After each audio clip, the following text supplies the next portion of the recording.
Hello and welcome. Bonjour, Anin, Tansi, Sego. It's so nice for all of you to be able to join us. We're very sorry for starting late. We had some technical difficulties in the back, but we're here and we're ready to go. And I have the good fortune of being joined by some amazing people. My name is Kevin Lamoureux. I'm a friend of the National Center for Truth and Reconciliation, and I'm joined here presently by Kelly Fran Davis and Harlan Pruden. We're waiting for Franklin McNaughton and Sherry Chisholm to join us, and hopefully they'll be able to log in very soon.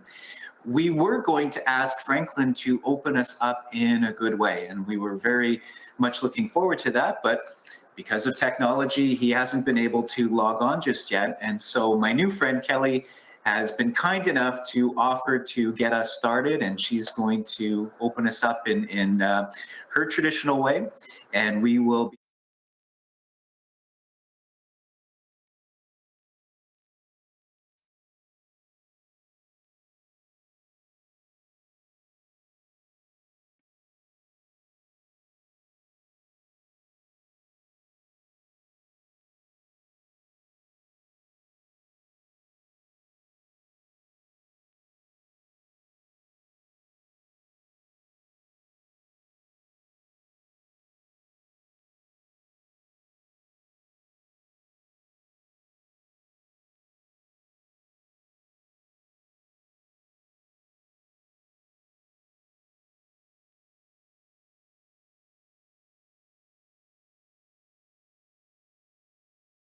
Of what Franklin was going to share is our ganyo hanyo, we call it, or the words that come before all else. And that is the basis of our philosophy of the good mind of the Haudenosaunee people. So I acknowledge the people, and I talked about how we were very fortunate and we appreciate that we have people in our lives, people that influence our lives in good ways and maybe not so good ways, but we're to acknowledge them as well because, they're our greatest teachers sometimes when people don't treat us well, right? Because then we have an opportunity to learn how to, you know, um, manage that and how to learn from that and how to grow from those experiences. So, yeah, in our Haudenosaunee way, we talk about the good mind. And the way we obtain and maintain our good mind is that we acknowledge everything in creation and we give our thanks and we give our gratitude for everything that creation does for us and our natural environment. I was taught by now Chief Army General, who's now deceased, but I learned a lot from him throughout his life and throughout my time with him. And he told me one time, he says, we are the most pitiful family of this earth. He says there's four families of this earth. There's the animal kingdom, there's the plant life, there's the mineral life, and there's us pitiful human beings. And he says the reason why he says we are pitiful is because we cannot survive without those other three families. But those other three families would do fine without us. So we always start, we call it the ganyo hanyo, the words that come before all else, because they say what we have to do is we have to raise our minds. We have to lift our minds to a divine place of gratitude and appreciation and optimism. And so the way we do that is by acknowledging everything in creation and giving our thanks for the sun shining, for the waters flowing, for the birds singing, for the animals that provide sustenance for us, for everything in creation, the plants, the trees, And sometimes you can hear this for a very long time. I heard one gentleman, he's passed as well, for 90 minutes talk about the Ganyo Hanyo and everything in creation and acknowledge all those wonderful things. And anyway, so they say at the end of each acknowledgement, they acknowledge the sun. The speaker talks about all the various things that the sun does for us in our natural environment. He will say, now our minds are one.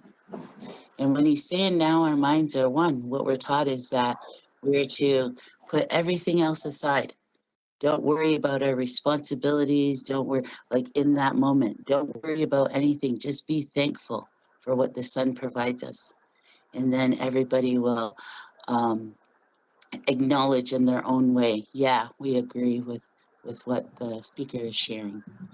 So at the end of going through everything in creation, it's hope, the desire is that everybody has that good mind and that we've come together in a good way so that good things can happen. Because they say that's your most powerful state is the good mind, you know, and then good things always come of that when you bring everybody together in that way. We say here our minds are lifted to a good place. Now we're ready to get down to business, whatever that is. So that's what I offer to you this morning, and thank you very much for allowing me to share part of our Haudenosaunee philosophy. Yeah. Kelly, thank you so much. What a beautiful invitation for us to be present in the moment and to, as you said, be a part of one mind and share a beautiful space together. That came, your willingness to participate in this way was in the moment and very unexpected. So I'm very grateful. Thank you, Miigwech Niuwen, for that. So welcome everybody to the fourth installment of the NCTR Dialogues. We're so happy that you can be a part of this.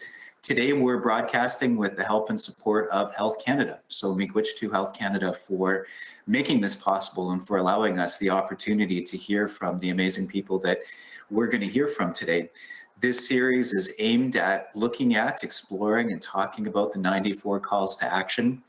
I was reminded when you began speaking in your language, Kelly, the day that the calls to action were shared publicly, June 2nd, 2015, in Ottawa. Mr. Wabkanu was at that event and he spoke in his language, his father's language, for 5 minutes, addressing the audience in Anishinaabe Moen. And at the end of that introduction, he said, I offer you these words as a statement that when Duncan Campbell Scott tried to kill our languages, he failed. And I remember that sense of pride and that sense of hopefulness I felt in that moment was incredibly beautiful. So thank you for sharing that with us. My name is Kevin Lamoureux. I'm broadcasting here from Winnipeg, Manitoba. I work for the University of Winnipeg, and as I said earlier, I'm a friend of the National Centre for Truth and Reconciliation and a big fan of the work that our participants are going to be sharing with you today. I'm going to give the participants a chance to introduce themselves, and I have to tell you, I was reading their bios. We're in for a real treat today. So as was suggested, be present, be of one mind, and I know that I'm excited to open my heart and mind for this conversation. Kelly, I know that you just started us off, but would you please kindly introduce yourself and greet our participants? So so my English name is Kelly Fran Davis. And again, my Ongwe Hongwe name is Heo Tandok, which means rites of passage. It's the end of the field before the forest.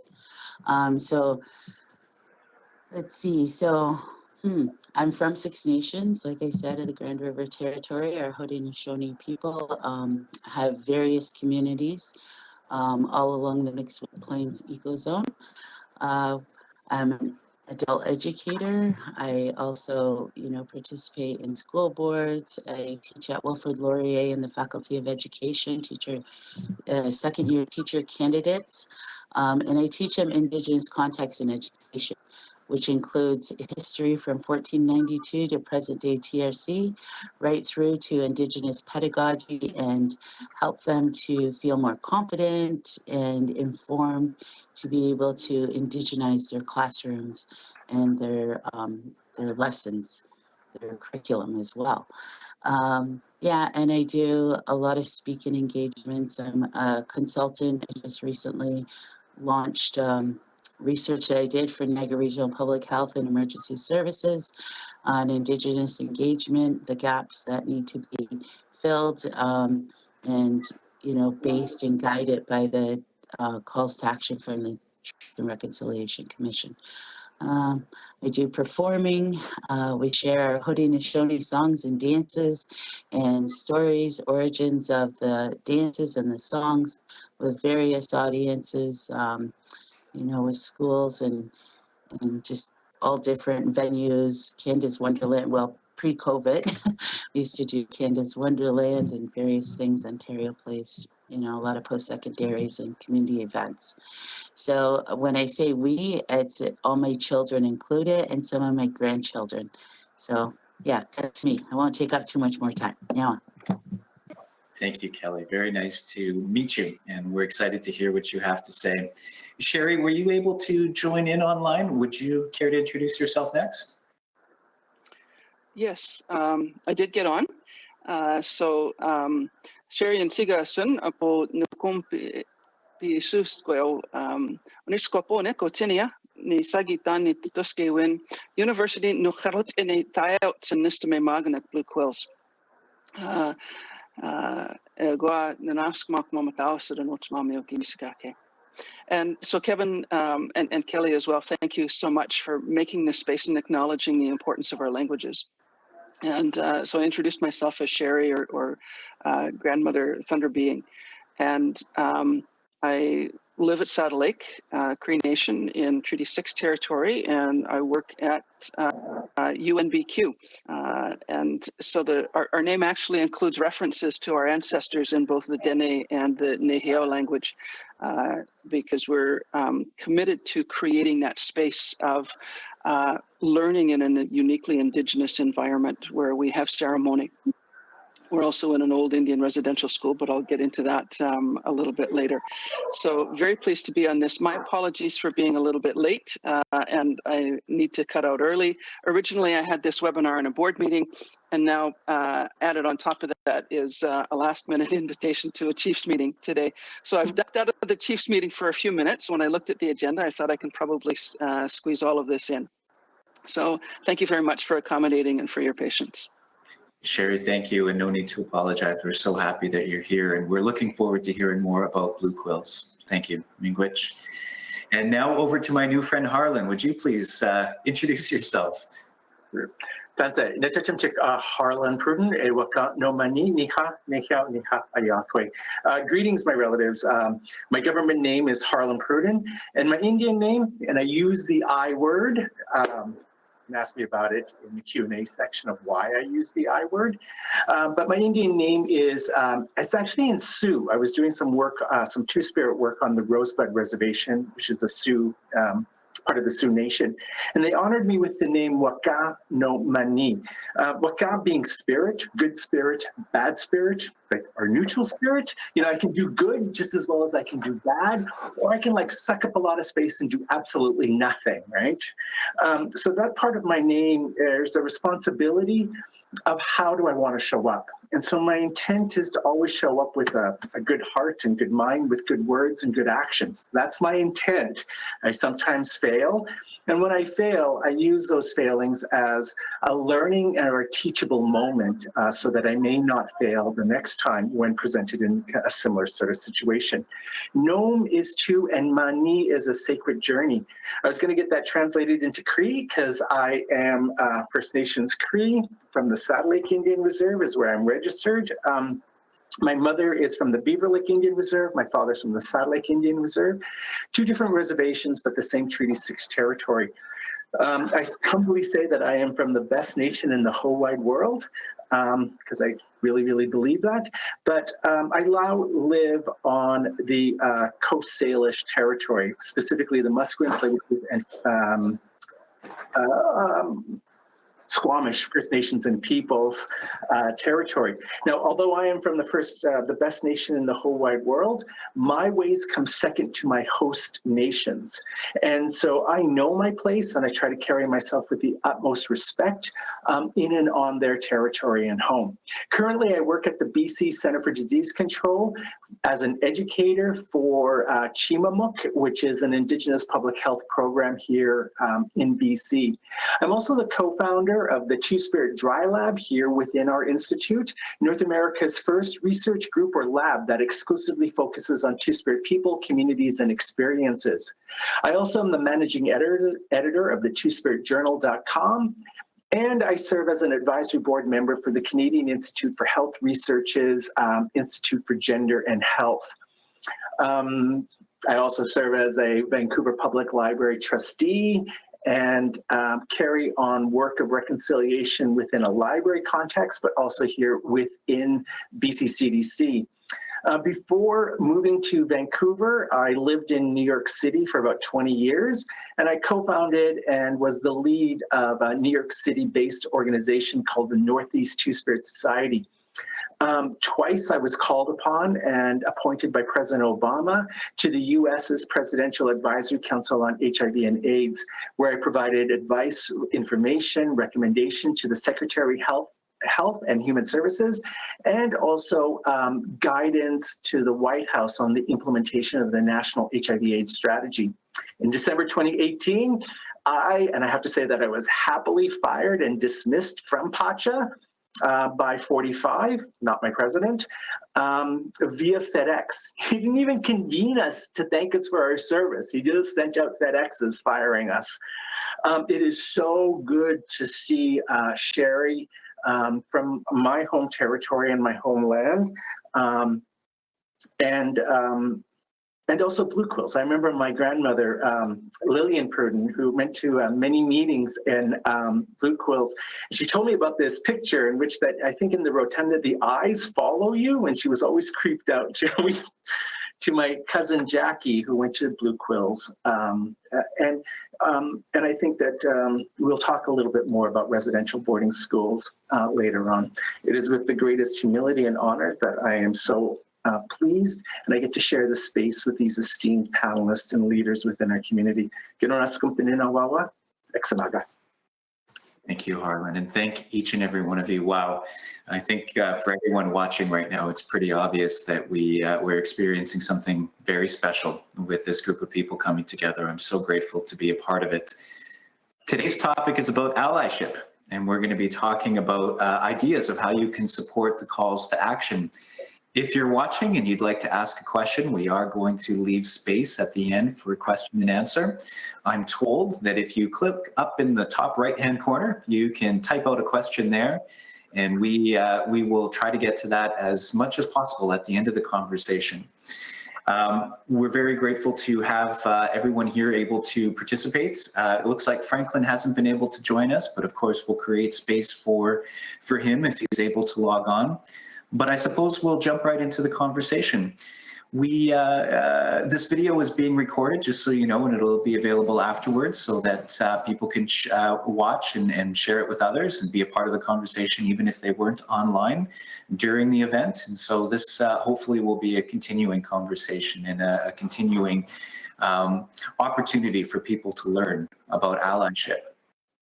So I want to ask about the calls to action. And the first question that we wanted to look at today was why the 94 calls to action of the Truth and Reconciliation Commission are important to you. And I think to start things off, I'll ask Harlan to respond first, if you will. Why are the calls to action important to you? Thank you so much. I find, my goodness, you like threw me up. The calls to action, I would like to start off with a quote from Rye Morgan, which I know that we are all familiar with. Rye Morgan, who is the director of the National Center of Truth and Reconciliation based in Winnipeg. And where he says, like so eloquently, is you cannot delegate reconciliation. You have to own it. Whoever you are, as an individual or a leader of a group or an organization, there is a call to action that relates to you. And so I would like to expand upon that of the relation of talking about the calls to action is that I actually add a little C into reconciliation of reconciliation. It wasn't the thoughts that got us here today. It was policies and laws that were backed up by incredibly negative thoughts about us Indian people. And I share that because there is heaviness on my heart of Joyce. And I must create a space in which that we talk for Joyce and we hold Joyce in our hearts. What really frightens me about the whole thing around Joyce is one, that that as a member of the healthcare industry, and we're talking to Health Canada, is that If Joyce did not hit and Facebook Live her transition into the spirit realm, it would have been status quo and it would have been modus operandi for something that we know that is well and alive as anti-Indigenous racism.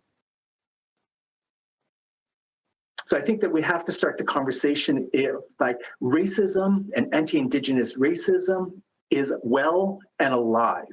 No longer do we begin the conversation of, is racism alive? And no, noodles, it is alive.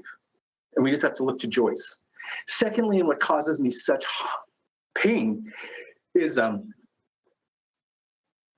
Joyce, as she went into the spirit realm, was carrying those hateful words. How can someone transition into the spirit world with those words ringing in their ears? That is what causes me so much pain. So I think that for the calls to action, there are 94 of them. And I think that we just have to look at them. And I think that we have to breathe life into them. And that we cannot just think good thoughts, because those are just intentions. We must breathe life into the calls to action. And so I think that we have to start off with like that. You have to own them. Now, the other thing to the calls to action, as someone who is a Two-Spirit community organizer and works with and for the Two-Spirit community, is I know that there has been critiques and of like, why wasn't there a concerted effort for the Two-Spirit people to be named and included within the Two-Spirit, within the calls to action? And my take on that is push comes to shove. When someone says, "Who are you, Harlan?" I say, "Niha, Niha." But within that statement of "I am the people" is my Two-Spirit identity, because a part of Niha is a Yahweh, and that's how we would say Two-Spirit within our own language. So if you look at the 14th recommendation around language preservation as well as language retention, is that we cannot be selective within what language we reclaim. That we have to include our Yahweh, our Isqueacan, our Nabueacan, our Two-Spirit relatives within our languages. And so throughout the entire document, I see Two-Spirit people because we are here and we've always been here and we were celebrated and lifted up as Indigenous people. And so I don't have to say I'm a queer Indigenous person. I just have to say I'm Indigenous. I don't have to say I'm a Yahweh, because when I say Niha Nehiao, I am there as I've always been there. And so I think that we just have to like look at the lifting up of our what sustained us and what makes us here today. And so I don't want to seem boastful or prideful, but I also, that when I was growing up, the two things that I was most ashamed about was me being an Indian, because as Wab Canoe says, there was always an adjective attached to Indian. Stupid Indian, drunk Indian, dumb Indian. And I was a little sissy boy. And so for me to say proudly that I am a part of the best nation in the whole wide world, and I see my Two-Spirit, who I am there, is a part of the healing journey. And so I'm modeling of what we are, all members of the best nation in the whole wide world, be it the Haudenosaunee or even other nations and all other nations.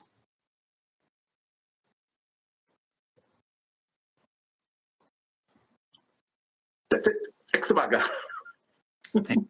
Thank you for sharing wisdom and beauty with us. Thank you for acknowledging our sister Joyce. I know that many of us have heavy hearts and saw, even if we never met her, our own mothers or sisters or cousins or aunts in her experience. And I know that these are heavy conversations, and it's always a gift when people are always able to come and share authentically with us. And so I want to honor you and thank you for that. Sherry, can I ask you the same question about the 94 calls to action and why they're important to you? Indeed. And I want to thank Harlan as well for acknowledging Joyce. It's a heaviness that we're all carrying right now. And it's on top of that heaviness of Colton Bushy. And pardon me that in the moment I'm not remembering the names, but I was driving in this morning and thinking it's okay to throw a trailer hitch at an Indigenous woman. It's okay to take the body parts of an Indigenous woman into court. And so, you know, when Harlan says it's alive and well, the evidence is everywhere. And we have to acknowledge that. We have to be able to show why this feels so heavy. And perhaps this has always been living in Canada for the last 300 years, this sentiment towards Indigenous people. And I think perhaps one of the things that the TRC calls to action has done is revealed some of that, because now they're not able to ignore us. It's very public. And I remember sitting with a oil industry executive one time and asking him, I wonder what the trauma is that non-Indigenous people carry from this relationship that makes it so difficult for them to hear our story. It was before the TRC. Because for me, it's got to be trauma that's putting up that barrier, that's putting up that block. And so that's something that I think that we need to explore. A comment on the TRC, I think that overall, those calls to action were very strong. I'm going to make it very personal, and I'm going to attach it to Blue Quills, because I think one of the opportunities that the TRC missed was around post-secondary education. Many of those calls give direction or guidance to Canada to say, work with First Nations, work with them in child welfare, work with them in language, work with them in justice systems, work with them in business. But they didn't say anything about working with us in post-secondary. And there are several Indigenous owned and governed post-secondary institutions across this country that have been here. Blue Quills was the first. We started in 1970. We're celebrating our 50th anniversary. We were going to have a big party, and then COVID. So there's many institutions across this land that most people don't know about, because the federal government doesn't provide core administrative funding. The provincial government provides some funding, but it's very limited. We're actually probably getting about 5 to 25 cents on the dollar compared to public institutions. So, you know, it was a good thing that Prime Minister Trudeau acknowledged systemic discrimination. This is one system where we need to explore how that is playing out. So I think, and I agree that the calls to action have to be a lived experience. I hope that what they've done is invited Canadians to have a deep inward look. It's no longer viable to just say, oh, here's this great society and we're going to help the Indians. I'm using the I word too, Harlan. You know, here's what we can do for you. Right? That's the colonial model, the colonial mentality that says that there is race. And race, when we're a child, means that there's winners and losers. There's superior and inferior. And what does it say about a culture that is willing to use that word to talk about human beings? It says that ingrained in their being is this notion that some human beings have more value than others, just because of who their ancestors are. So I think that's one thing that Canada really needs to explore. What's going on in the Canadian psyche? And I mean, the evidence of it is clear, and maybe people are getting bolder because of the leadership that we see in the United States and in Canada and various other parts of the world that are willing to create space for this, that are not willing to set examples of transformation in this relationship.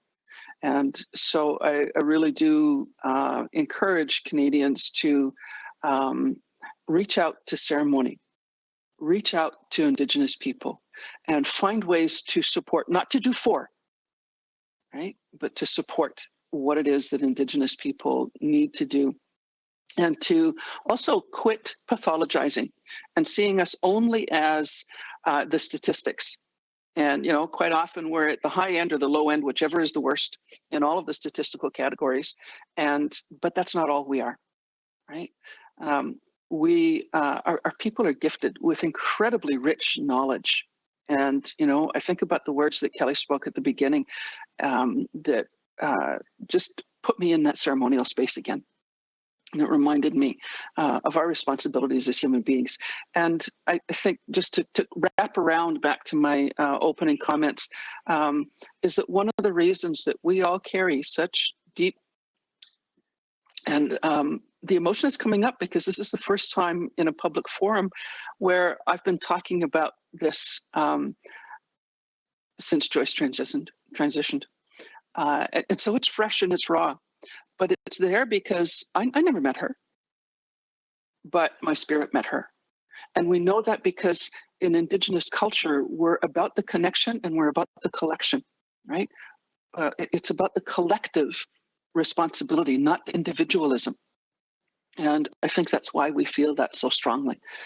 So I'm going to leave those comments there for now. Hi. Thank you, Sherry.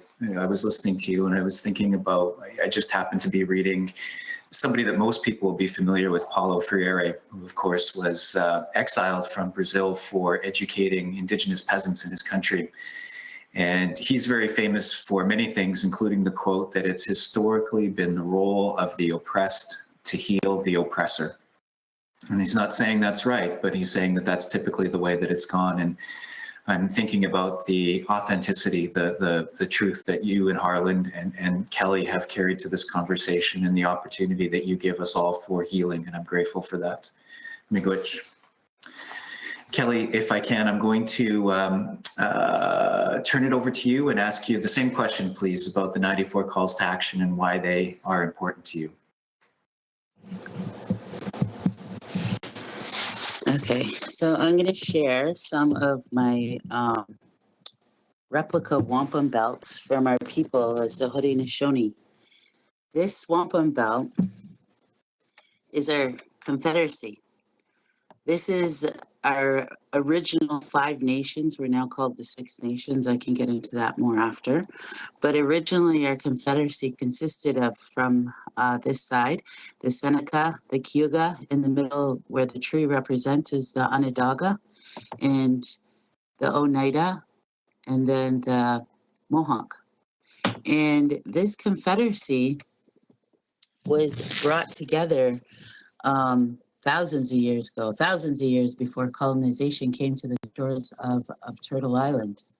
And our confederacy consisted of 50 chiefs. And for each one of our chiefs, we had 3 clan mothers. And those clan mothers were the decision makers. The chiefs were the spokespeople, they still are.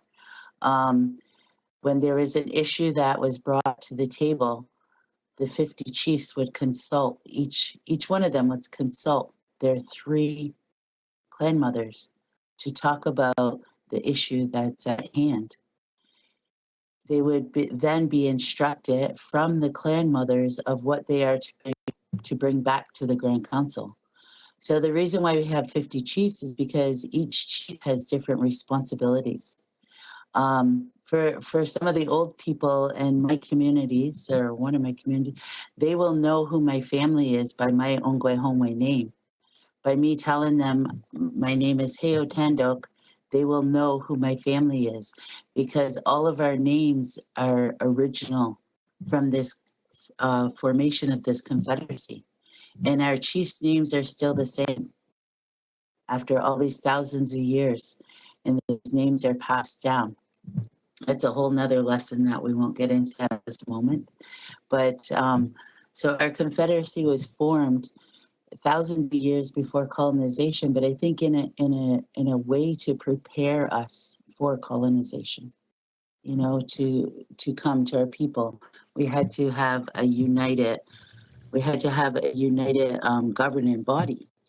And so I'm just going to share a little bit more about 2 more wampums before I actually answer your question, Kevin. So here I'm going to share what's called the dish with 1 spoon. And this wampum, this treaty belt, this agreement was made, again, thousands of years, about the same time as our confederacy was formed. with various nations that utilized, the natural resources along the mixed wood plains, what we know as the mixed wood plains nowadays, up and down that corridor from down in Detroit all the way up to up into Quebec, and all along those Great Lakes. And the reason why this Wampum Belt was created was because this dish in the middle of it represents our natural environment and all of those resources. And because so many nations were accessing those natural resources, there was conflict, So they had to develop this agreement to say, no, here's the standards for this, for these resources and for this land, is that we will have this dish with one spoon, and we will use a spoon because it has no sharp edges. Therefore, we can't harm each other. But in that dish, we have to imagine that it is like in our home, we have one dish and one spoon for everybody to use. And when we're done using whatever we need from that dish and that spoon and feed ourselves and our families, we're to clean it up and have it prepared and ready for the next person or nation that need to utilize that. Also, if we can imagine that that dish represents like one pot of soup in our house or in our community, and we know that everybody has to eat, we're only going to take what we need from that pot of soup, and we're going to nourish our bodies, and we're going to make sure that there's some left for other beings, whether they're human beings or other, animals or birds or whatnot. For example, if there's a berry patch or a blueberry bush, we're not going to go in and take all the blueberries for ourselves because we couldn't possibly eat all of them, for one thing. And we're definitely not going to rip the plants out to get the berries, because then, no more berries will come, and then there won't be some available for other people. So that's what the dish with one spoon represents. And then I'm going to tell you about this Wampum Belt that was created with the Dutch settlers in the 1600s. And it was created about 150 years or so after the formation or the coming of the settlers from 1492. And had to create this Wampum Belt because there was conflict. And they had to create a wampum, an agreement to say, how are we going to coexist? And so this is what was come up from my people, the Haudenosaunee people, and with the Dutch settlers to say, this is how we are going to live in peace and harmony on this land. And this is what we call the two-row wampum belt. This two-row wampum belt has strings on the end, all our wampum belts, because it indicates this goes on forever. There's no ending to this agreement. So this agreement was in the purple rows. You'll see these two purple rows one represents the Dutch's ship, and everything that makes them unique as Dutch people, their songs, their dances, their ceremonies, their foods, their clothing, everything that makes them unique as Dutch people. And in the other purple row represents the Haudenosaunee canoe, and everything that makes us unique as Haudenosaunee, our songs, our dances, our way of life, our clothes, our food, our ceremonies. And these white lines represent everything that fosters a healthy relationship. So if we think about a healthy relationship, it includes love and respect, friendship, and acceptance, right? To say, okay, that's your way, I'm not going to interfere. And this is what this Wampum Belt talks about, is we can live peacefully in harmony, side by side in this river of life, as long as we don't try to steer each other's ship or each other's canoe, as long as we respect that your ways are your ways, our ways are our ways, and we don't ever cross those, don't ever try to, dominate each other. So, why are the calls to action important to me? The calls to action are important to me because You know, they're about how do we decolonize the things that are happening in this country. And, you know, when the Truth and Reconciliation Commission was started, and it was acknowledged that Canada had done something really horrible, because that's what a Truth and Reconciliation Commission is. It's an international device or tool that is used when a country acknowledges they've done something really horrible. And what it is typically a 5-year research study that that looks at the impacts and the effects of whatever it is the country has acknowledged that they've done really horrible. And for Canada, Canada acknowledged the Indian residential school system that was implemented, that was devised and implemented to get rid of the Indian problem, and that I word again. And the reason for me for using that I word is because, you know, although legislation changes throughout time, and we're now being called Indigenous, we're called Aboriginal, we're called Indian, we're called, you know, all these different things in terms of Canadian legislation. However, the only part of Canadian legislation that hasn't changed, that impacts our lives every day, is the Indian Act. So that's why I use the I word and say Indian. People get offended by that, but that's my reason for still using that term. So anyways, back to why the calls to action are important to me in the TRC. For Canada, with their acknowledgement that the Indian residential school system was a horrific decision, horrific actions, and the most horrific conditions for children, and the impacts on, you know, the intergenerational, or I should say the generations of people, and the intergenerational impacts that it still has on Indigenous and non-Indigenous people, kind of like what Sherry's talking about, you know, that we all have. It's always the Indigenous people, the oppressed people, that help the oppressors to heal. And that doesn't change, you know, it hasn't changed. So for me, these calls to action are ways to help the non-Indigenous people to heal, as well as the Indigenous people indirectly. And I say indirectly because these calls to action talk about how do we get people to the truth? How do we get people to, you know, be aware of what has strategically been hidden? And that's the dark side of Canadian history, and how that's impacted our people, and how it's impacted society, and how it continues to impact society. For my territory, which is 6 Nations of the Grand River, we currently have a land reclamation. We have Haudenosaunee land defenders that are stopping a housing development, and it's been renamed the housing development to 1492 Land Back Lane. And with that reclamation, our people are being criminalized with an injunction, and with the OPP, you know, going in on site very violently, shooting rubber bullets, tasering, you know, harming our people, dragging one of the land defenders' face on the ground, and doing a lot of very, you know, bullying and very violent and intimidating tactics. Now, they haven't gone in on the site again recently.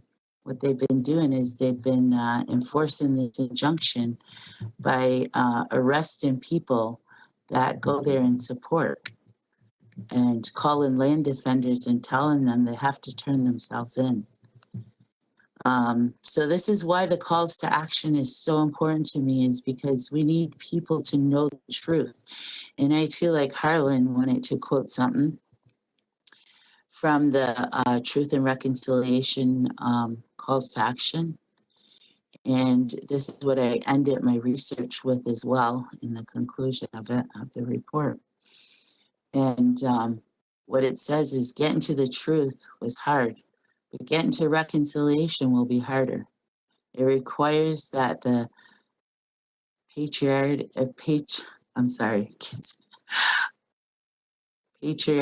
and racist foundations of the residential school system be rejected as the basis for an ongoing relationship. Reconciliation requires that a new vision based on a commitment to mutual respect be developed.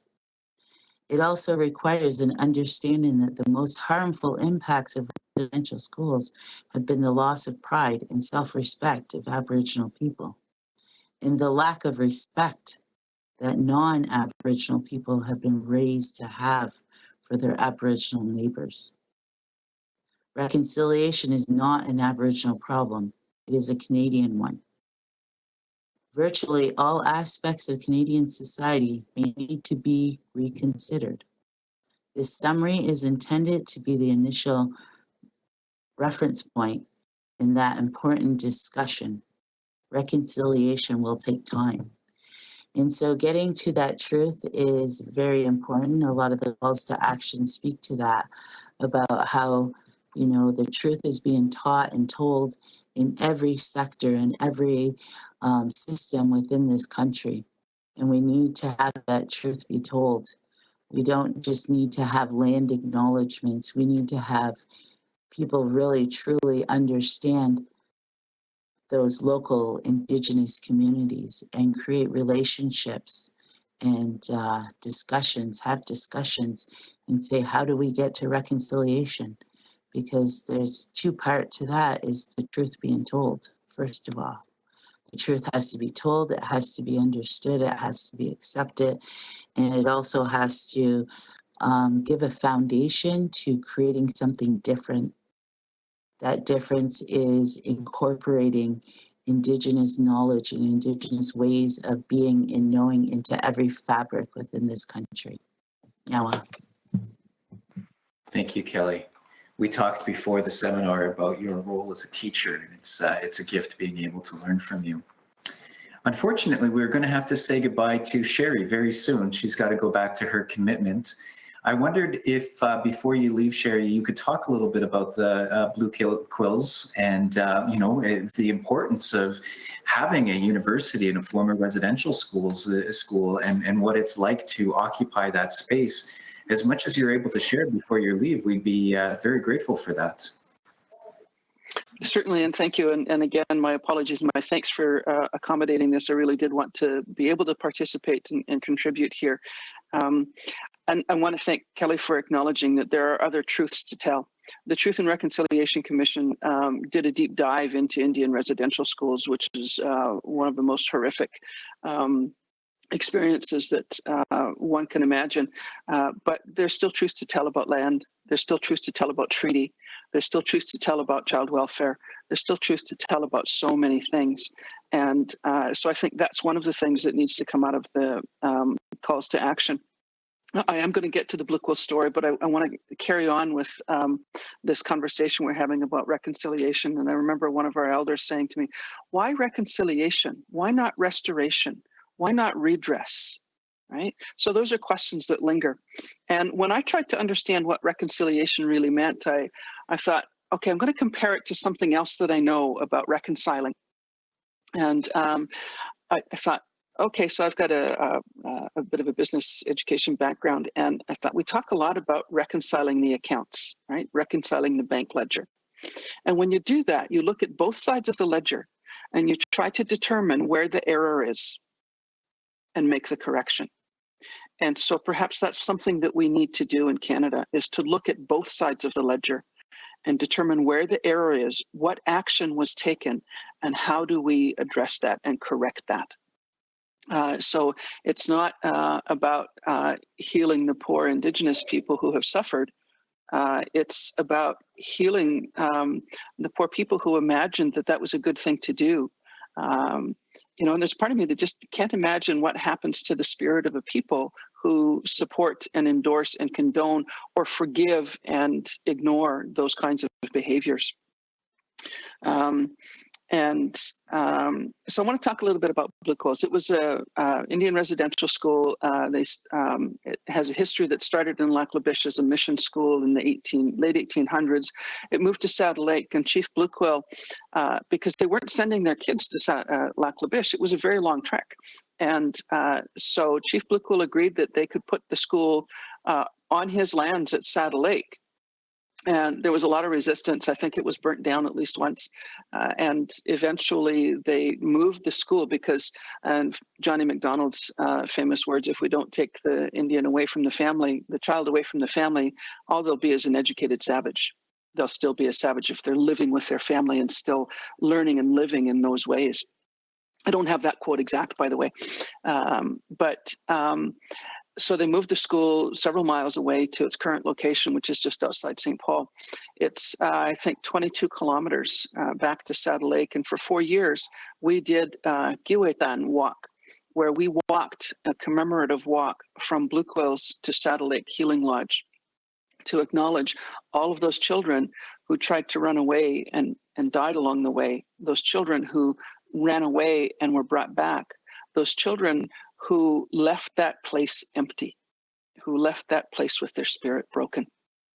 And it was a powerful experience to be able to walk that journey and to feel what it is that those children must have felt. It's a powerful experience to be in a classroom watching Where the Spirit Lives, a profound film about the experience of residential school, and look out the window and see where our grandfathers must have tried to look at their homelands and long to be there.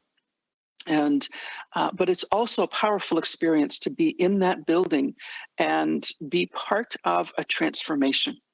And so in 1970, when the first Trudeau government proposed to close the Indian residential schools, now that wasn't a bad idea, but the alternative wasn't a good idea. And they were going to use them as hostels for students to stay in residence and be bused to local public schools. Well, about 20 years previously, they had started busing, probably about 10 years previously, they'd started busing children to local public schools. And our former president tells the story of being on that first bus that went from Blue Quills to St. Paul and driving up to this school and seeing all the kids and teachers assembled on the lawn and getting off the bus and being greeted by kids throwing rocks at them and calling them names, and teachers who stood there and watched. I want to add to Harlan's story about the prefix that we find with Indian, and the one that I got thrown at me was dirty Indian when I was in grade school. And so I shared that with the principal. I says, this is what happened in art class.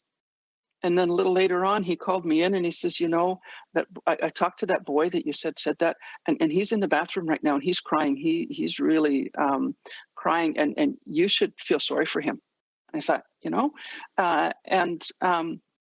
so that's the kind of thing that our people experience and continue to experience. I mean, my nephew, 20 years later, couldn't tell his mom for a while why he didn't want to go to that school. And then finally, when he was in a different school and feeling more comfortable, he says, well, Mom, the teacher walked up to my desk and she ripped up my paper and I only had one wrong.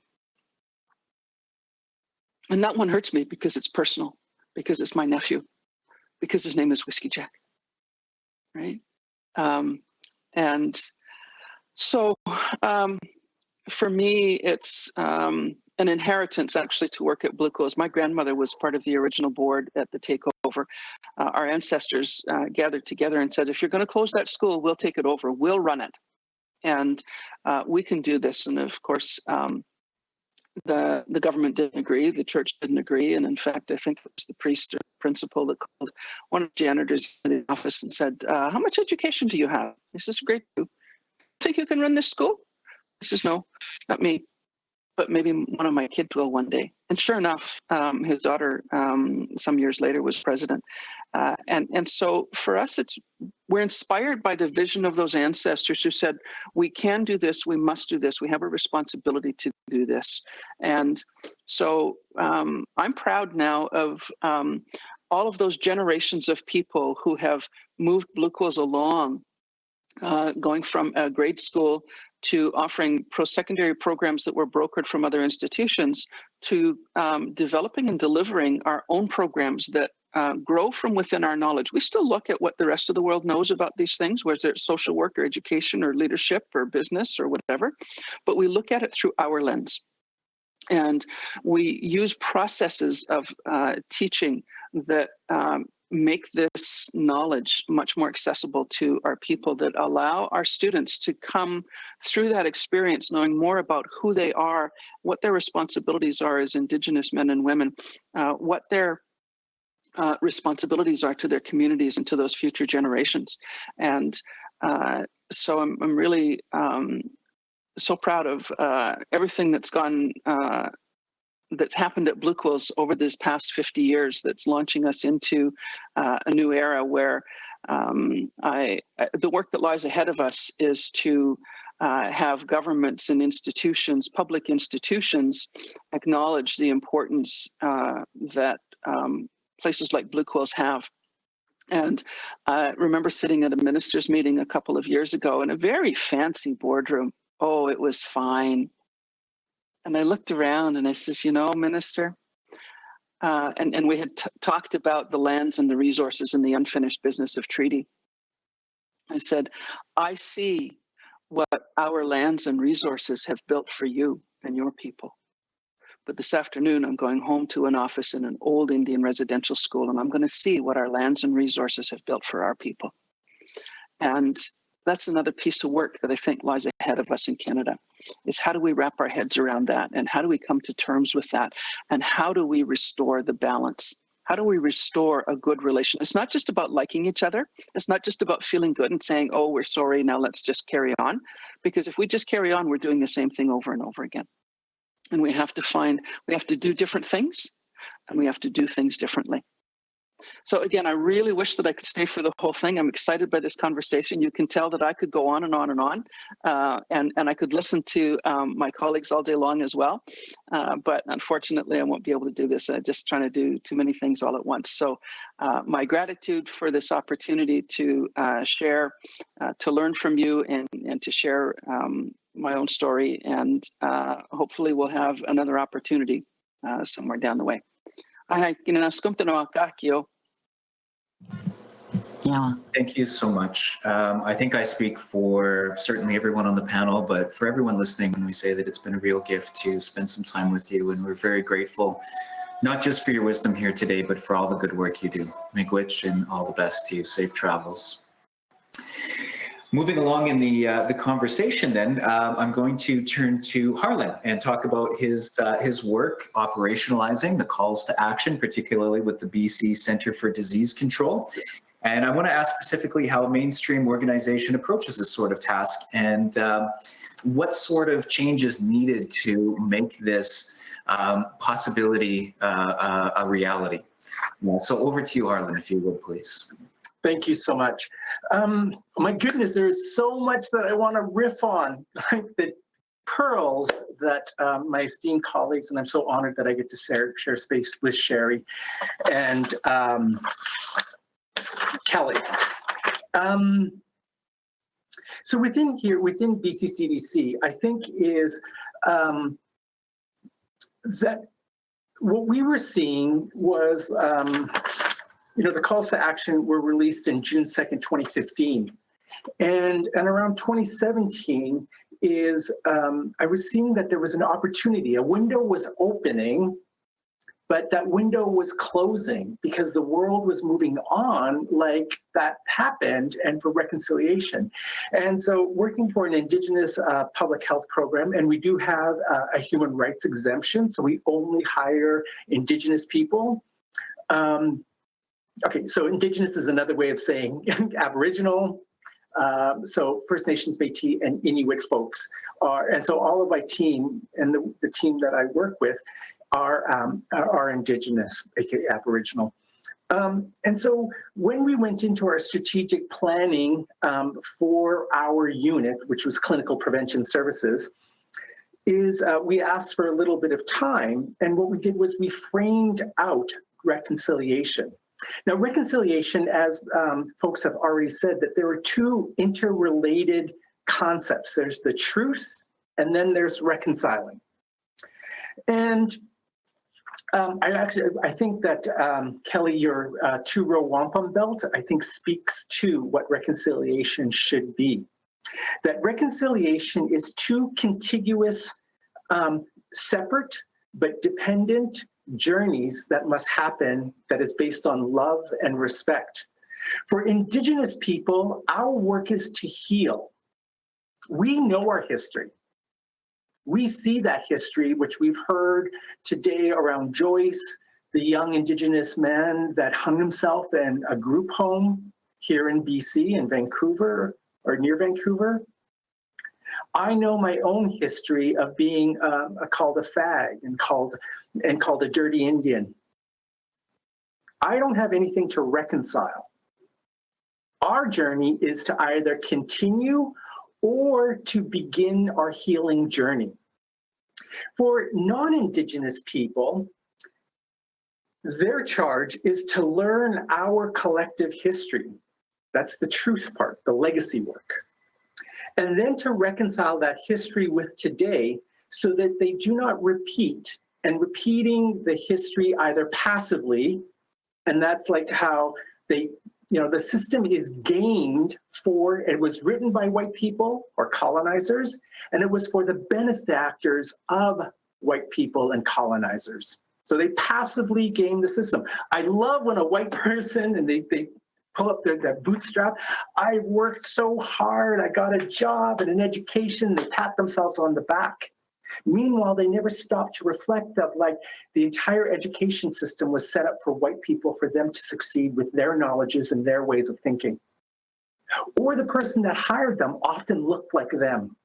Or the person that gave them the promotion was white. But yet it is up to them and their individual brilliance. No, the system was set up for white people, by white people, for white people. So they passively game the system. We must wake up and see, how am I benefiting from that system passively? And then what we see is those egregious examples of Joyce, of people actively oppressing and being racist.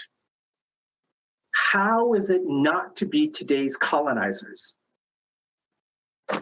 I think the question that we have to ask is, what action or actions can I take to better advance reconciliation in my role within my agency, my work, my life, going to the supermarket, so that we can be in better relations with Indigenous people. And I think that the two-row wampum belt speaks to what reconciliation is. It's two different journeys. And then the other thing is, I often thought of, why didn't Justice Sinclair, why didn't they offer a definition for reconciliation? So I moved back here in '95, just as the calls to action were, I moved here in February, and in June, the calls to action. And I remember everyone just throwing around reconciliation this, reconciliation that. And I was like, what's the definition, right? And why didn't Justice Sinclair give us a definition? And I think that why Justice Sinclair did not define what reconciliation is, because if Sinclair's commission would have offered what reconciliation is, it would have been dead on arrival. Reconciliation is going to look differently, as I explained, from Indigenous to non-Indigenous, but reconciliation is going to look something within PHAC, within a ministerial, within a library. Oh, are you within it's going to look different no matter what. And so what I did was I took a little time and reflected upon this with my colleague, Jessica Chenery, and we came up with a framework of what reconciliation is. And so reconciliation is simply the intentional, reflective, communal self-examination of our ongoing action or journey as we chart a new way forward together. Okay, let me unpack that. It is simple. Meaning we just have to honor, love, and respect one another, be in better relations. Where white people don't think that they're better than us, And we don't think that we're better than you. It is respect and love. It's intentional. It's going to take a lot of thought. It is reflective, meaning that we are going to make mistakes. We're not going to get this correct. Ooh, who's typing? So again, it's going to be reflective. Communal self-examination, and I think Sherry really spoke about that in that beautiful quote of it's all about connection and collection. And what she was summing up was this Indigenous perspective. What is good for me is good for all. And what is good for all is good for me. And we must start thinking about 19th century liberalism, about the rights of the individual. That doesn't exist. Of our ongoing action or journey as we chart a new way forward together. This is an experiment. We don't know where this is going. But I will say that if we are in better relations and we're honoring that sacred space that dwells between and within all of us, wherever we end will be a good place because it'll be one of love and one of beauty. And I know that you all are like saying, I work at Health Canada. What are you talking about love? Well, come on. If we look at like those concepts like patient-centered care, patient-centered care is just, how do you give a shit about the people you are working with? i.e., how do you love and be in good in relations, right? So it's like trying to professionalize the language of love, and they're sneaking it in by these concepts, right? So, so I think that we have to move it. Now, finally, is I just have a series of things that I would like to respond to these amazing teachings that have been offered by Sherry and by Kelly. One is that we're not meant to be here, that every breath I take is an act of survival. Every exhale is an act of resistance. I am an activist by merely breathing. Oh, is that Franklin? Hi, Franklin. Or what I say is survivance. Merely breathing is an activist. And I know that when Sherry was talking about and saying that when they were meeting with an oil exec and how that, where does that oppression come from?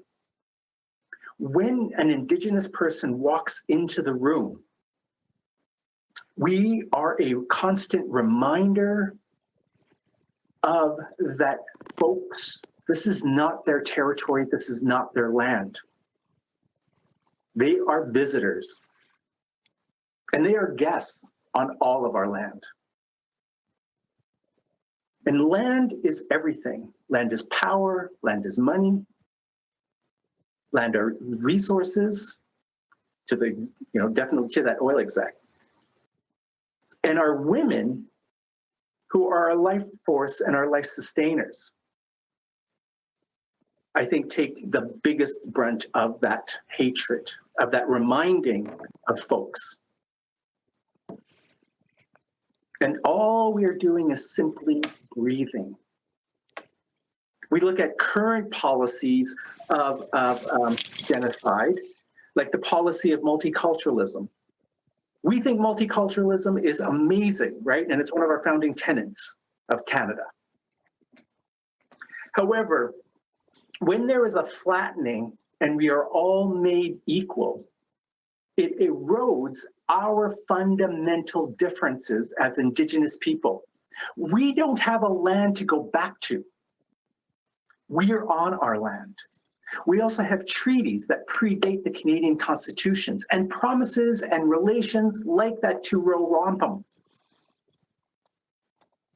That we are unique, and I think the calls to action and reconciliation is that uniqueness. And I think that we also have to look at, like, I know that within healthcare we say stakeholders, right? We have to challenge that because we as Indigenous people are not merely stakeholders, we are right holders. And we have rights when it comes to that programming as well as that work. And then finally, and I think that we've been kind of circling around this, is that the remedy must match the harm. I know that so many people want to talk about, like they want to take a universal thing of like looking at anti-racism, right? And they don't want to call out Indigenous people and say it's anti-Indigenous racism. I think they're asking you to mute your, if you float your cursor down to the bottom and to the left, there's a little microphone, just hit that. They're asking you to mute your phone, mute your line, Kevin, or Franklin. So the remedy must match the harm. No, it's not muted. So, sorry to interrupt, Harlan. Franklin, are you able to mute your line when you're not talking? There might be a button at the bottom that looks like a little microphone to click. Do you have something like that there? If you can, give that a click to mute your microphone, Franklin, and I'm going to let Harlan finish here. Sorry, Harlan. My apologies. no worries. So the remedy must match the harm, meaning that colonizers had no problem putting us in the target. Residential boarding schools were intentionally set up for Indigenous people. The 60s scoop was set up for Indigenous people. We look at, like in 1928, the Sterilization Act that passed in Alberta, and it was the sterilization of residential students to prevent them from giving birth and continuing our culture. And then that law passed here in 1933, and when BC began its Sterilization Act. What that means is that we need the remedy to single out us. And I think the calls to action provides a roadmap for that, and it's a centering and naming and saying that the remedy has to be Indigenous specific. I think like the healthcare industry, as well as any other industry, should have a 20% quota for Indigenous staff, retention, mentoring, and you're like, 20%, that's way too high, that's 1 in 5, right? Well, like over 300 years, we have been historically marginalized and kept up with that economic justice. And so the redress has to be that high, because there's been, for us to catch up for the 300 years of colonization that we've been historically marginalized from these spaces. And there has to be a change. So there's like simple actions that we can do. Every agenda, no matter what agenda is, there should be Indigenous considerations for every topic. Because it doesn't matter what you're talking about. There should be some sort of Indigenous analysis or inclusion, or how does this program, how does this conversation, how does this program impact Indigenous people? And if it's not, why not? Is that a point of colonization and the continuation of colonization?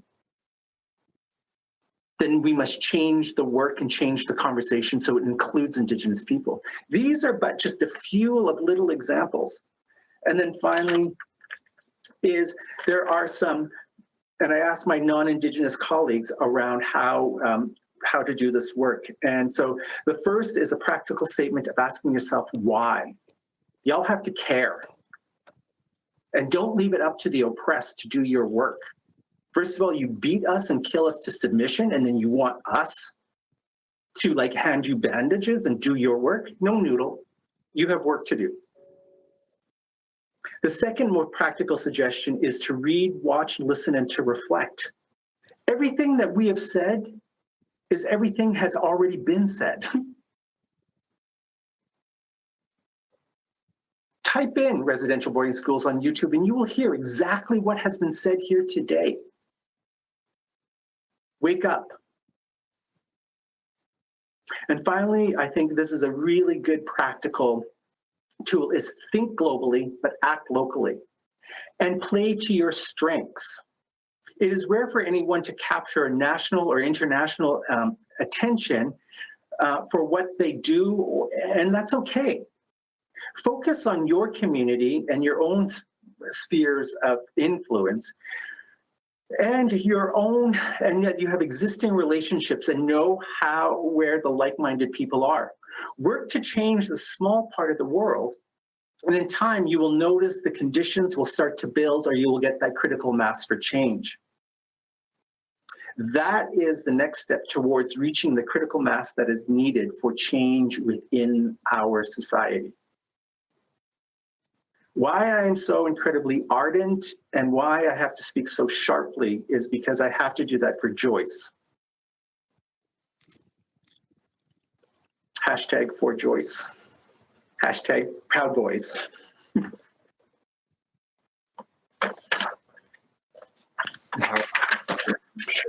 We had a little bit of technical glitch there, but I assure you none of the passion or the meaning of what you shared was lost. And I, for one, am very grateful you obviously are able to approach very, very difficult subjects, but offer a pathway forward. And I'm very grateful for that. While you were talking, we were thankfully, and this is very good news, joined by Franklin. And we were very sad to not have Franklin at the beginning of the conversation, but we're very grateful that he was able to join now. Franklin, I'm going to give you a chance to introduce yourself if you're able to there. And I'll let you know that Kelly did an amazing job opening for us. And perhaps if you're willing, we can ask you to close at the end. But in the meantime, do you want to say a little bit about yourself and introduce yourself and say hello to the participants, please?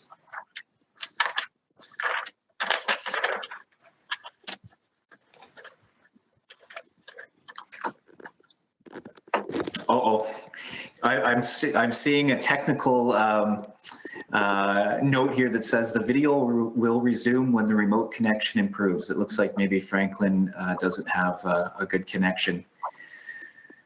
It's unfortunate. These are the glitches. Of course, presenting online presents all kinds of opportunities to work around, the pandemic that we're in, but it comes with challenges, and we accept that. We're just grateful that you were able to be a part of this in spirit.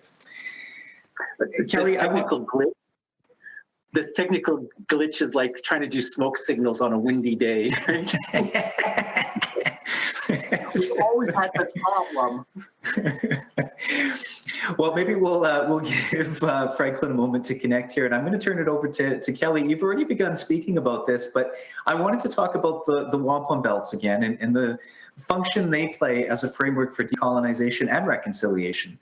And what do these treaties say about how Indigenous people saw their relations with non-Indigenous people? You already spoke to that. Maybe we can follow up with another question.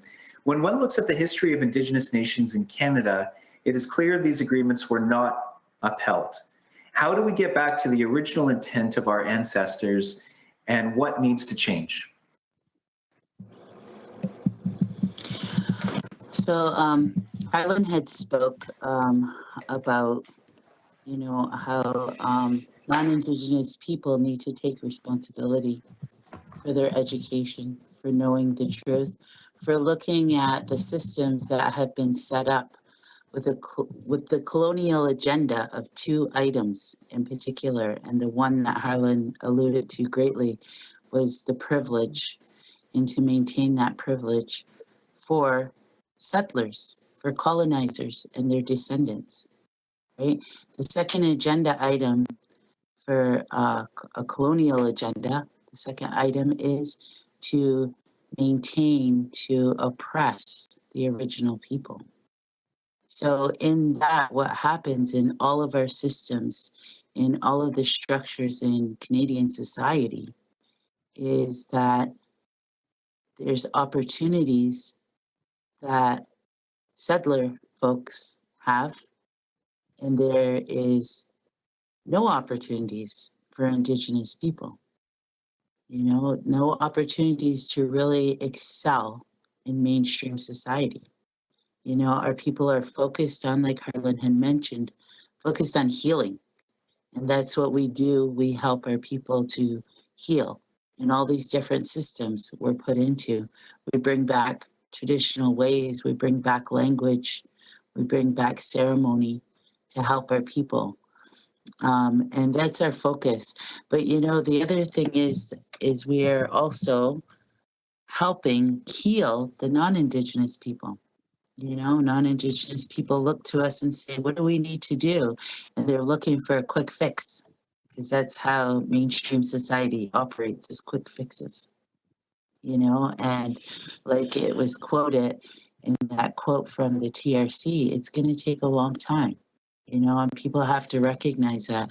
What I share with the teacher candidates at, in the Faculty of Ed at Wilfrid Laurier is that, you know, we have to start somewhere. We can't just become overwhelmed with doing the right thing or approaching things properly or doing it right, or, you know, I said we have to first accept that we're going to make mistakes, right? We're going to make mistakes in trying to reconcile, in trying to tell the truth, and how do we do it in a good way? We have to acknowledge that. And we also need to remember those, when we do make those mistakes, those are opportunities for us to be able to grow, to be able to learn from our mistakes. For mainstream society, for the systems that are set up, everybody needs to do their part. Everybody has capacity to do something, to, you know, organize or create programs or create curriculum or create opportunities for others to learn the truth, right? So in these ways, we have to acknowledge what is our capacity? What can we do? And everybody has to do that in this country, you know? It's really challenging, I find, for Indigenous youth right now.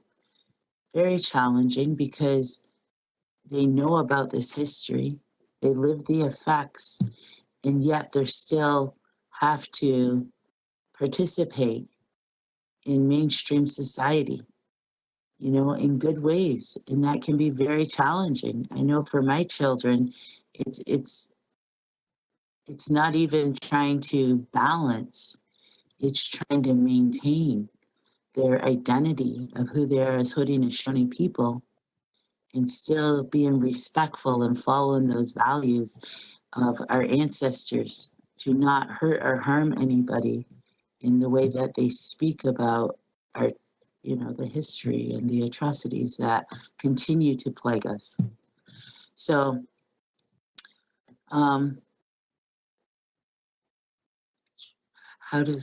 so there is a question for me posed in the chat. How does one take action and truly understand in local communities? So whenever I speak about territorial acknowledgements or land acknowledgements, and we talk about the local Indigenous communities, how does one take action? It's like anything else. You have to get involved. You have to reach out, you have to attend, go and participate in community events, you know, go participate and learn as much as you can. At Six Nations, I can speak more to because that's my community. We have what is called Six Nations tourism, and they have various things where you can learn different things about our way of life, our traditional way of life. We have a 17th century replica of a longhouse. We have, you know, there's different tours that people can take, day trips that they can take to learn more about our people, you know, and that's an effort that everybody has to take. You know, they have to find where are their opportunities to get to know the people of the local communities, you know, attend powwows, attend fall fairs, attend, like in our communities, we have a lot of great events because that's what we are. We're family oriented, we're community based, and we include everybody. And I wanted to speak to that for a moment too, is, you know, there's a big push across this country about equity, diversity, and inclusion. A holistic approach has always had that. There has never had to be, oh, well, we have to include our youth, or we have to include our elders, or we got to include our men or our women. It has never been an issue within holistic approaches from Indigenous, pedagogy, Indigenous research, Indigenous anything. We have those already incorporated into our way of life, So, if I get invited to be an advisory to equity, diversity, and inclusion, all I do is speak to our teachings, speak to who we are as Ongwe Hongwe people, original people of this land, in those ways that have been passed down to us. I guess that's what I would have to say about some of that. I want to go on to more, but I know that we have a time that we have to have for Franklin to share, and we also have to have time for question and answer. So I appreciate the opportunity to be able to talk here again. I just want to make one last point, and it's about climate change, right? We're all concerned about climate change. And like for the occupation I was talking about earlier, the land reclamation at Six Nations, which is now termed 1492 Land Back Lane, that occupation is not about, just taking our land back, although that's part of it, but the bigger agenda with that is that we have to think about our future generations, because we have a responsibility to our children and our grandchildren, our great-grandchildren, just as our great-grandparents did for us, is that we have a responsibility to ensure that they have a thriving natural environment to grow from, to live on, to appreciate and to enjoy, right? So that 1492 Land Back Lane, that is what our Haudenosaunee land defenders are focused on, is that we don't want any more housing development. We don't want any more development on our lands because it's destroying our natural environment. And we have to think of our children, our grandchildren, all those generations and faces to come. So I just wanted to make that point, and thank you very much. Kelly, thank you. I can assure you, we'd love to hear you and the rest of the panel talk for the rest of the day. You've given us a very kind and beautiful invitation to come and be a part of community events and ceremonies, and I certainly hope that our friends listening will take you up on that invitation. Franklin, can you hear me, my friend?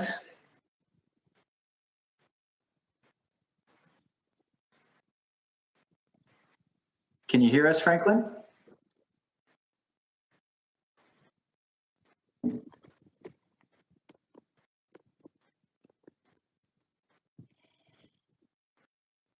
Franklin, you're not able to hear me at all? Trying to hear you. Okay.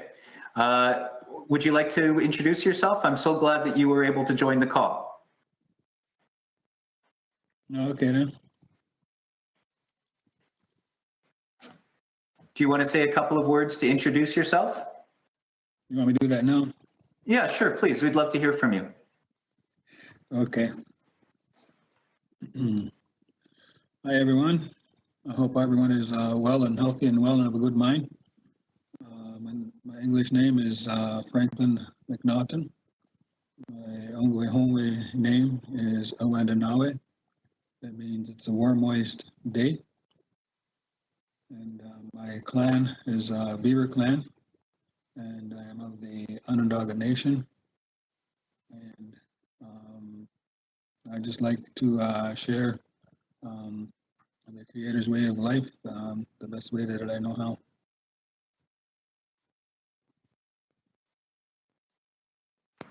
Thank you, Franklin. I don't know if you were able to hear earlier, but we sure missed you at the beginning of the call, and we're grateful that you were able to join. Now would be the time that we turn it over to question and answer. If you haven't had a chance yet, for anyone that is watching and attending the seminar, go ahead and click that button that says Ask a Question in the top right-hand corner, and the moderators will make sure that that gets to us. We're going to try to answer as many questions as we can. And we're going to start with perhaps the most important question that came up. Harlan, this one is specifically for you, and I think we're all excited to hear the answer. What do you mean when you call someone noodle?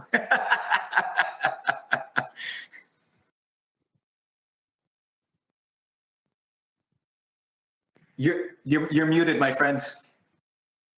Goodness.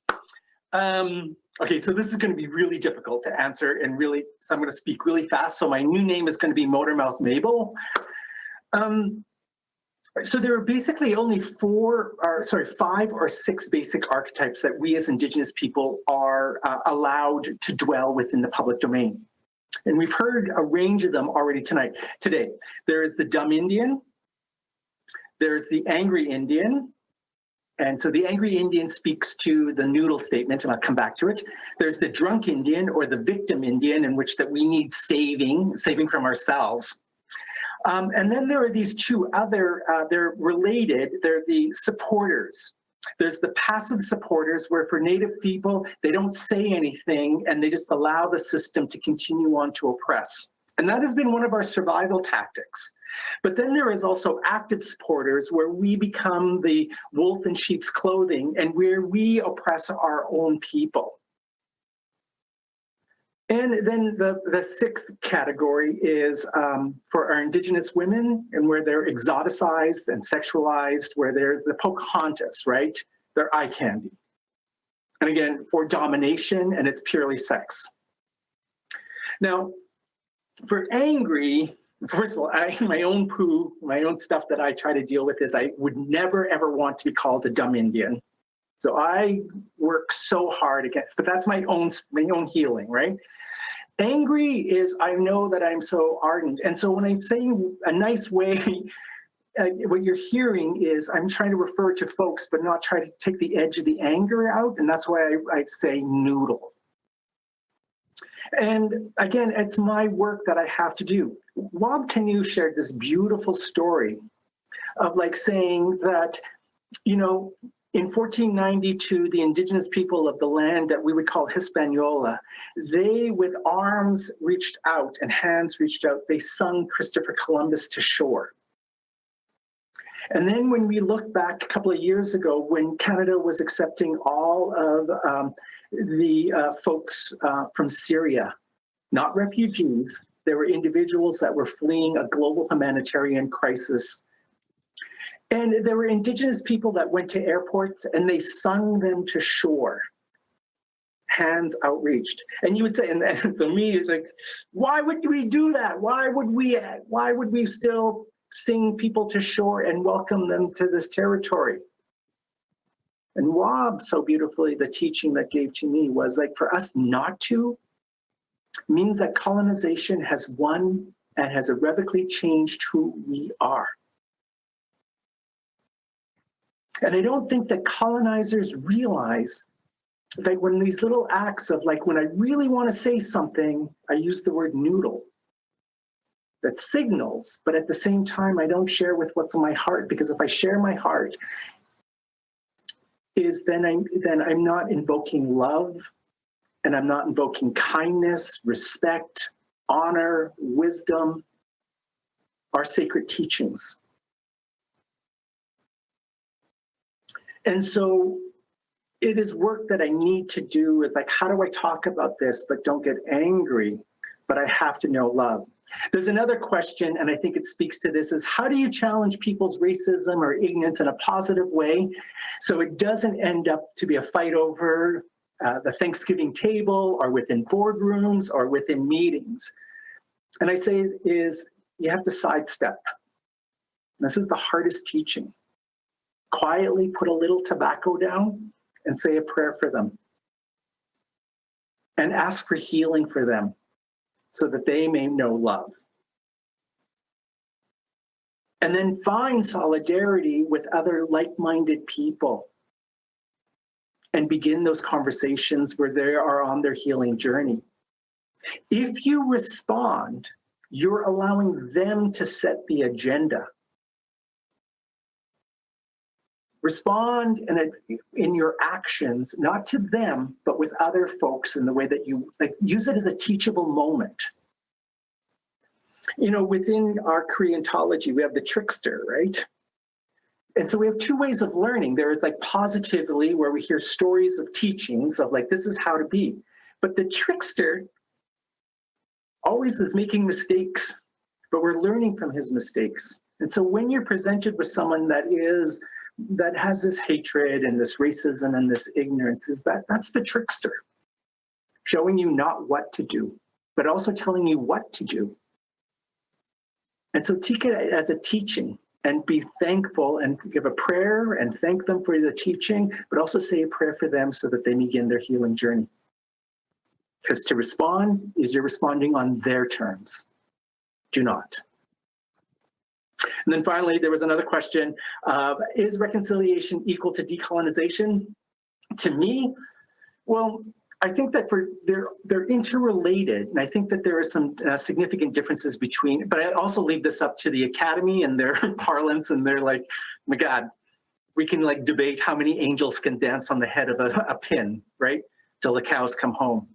But for colonization, it is national, and it is a nation conversation that is done through policies and individual acts, right? But it's a national scope. Where reconciliation, as what we've heard, is at an individual level, but it is a communal self-examination. That then, once you have enough people and critical mass of humming and having the same conversation, it then bubbles up to a national conversation, and we have shifts in policies. But we have to do this and call it, so reconciliation is a deeply personal journey of self-reflexivity. It's intentional, it's reflective, and it is getting in better relations with not only ourselves and our own history, but also our Indigenous relatives and our Indigenous people. And so it is personal, and where colonization and decolonization is much more like externally focused and looking at national kind of conversations globally. And again, that goes back to the guidance of like, think globally, think colonization, think decolonization, but act locally, reconciliation. What does it mean to me? Why should I care? And how am I benefiting or not benefiting from this system? And what is my own healing journey and walk? I hope that all made sense. In my mind, it does. It absolutely did, and I want to thank you for your beautiful words. It started off as a bit of a jest, but I knew that that question was going to lead to a thoughtful answer, and so I'm very grateful for that. So I'm going to pose the same question to the other two panelists, both Franklin and Kelly, and it's very timely that we're leading into the Thanksgiving weekend, of course, here in Canada. And of course, we're assuming that everyone is going to be safe and socially distanced. But how do we challenge people's racism or ignorance in a positive way so it doesn't end up being that fight over the Thanksgiving table? I would invite either one of you, Kelly or Franklin, to speak to that if you'd like to.